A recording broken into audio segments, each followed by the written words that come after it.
অবদান আছে সেটা দেওয়ার ব্যবস্থা।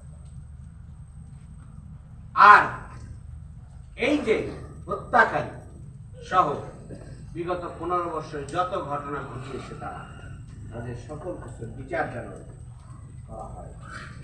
বাংলাদেশের ছাত্র জনতা এই প্রতিবাদ করে সরকারকে হটিয়ে দিয়েছে।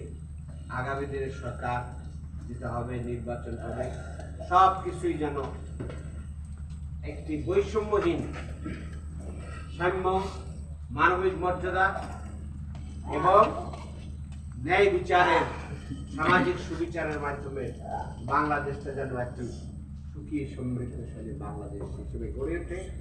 আগামী দিনে সেই প্রত্যয় নিয়েই আমাদেরকে এগিয়ে যেতে হবে। ভাই এবং বন্ধুরা, সরকার আসে, সরকার এদেশেও একটি সরকার আসবে।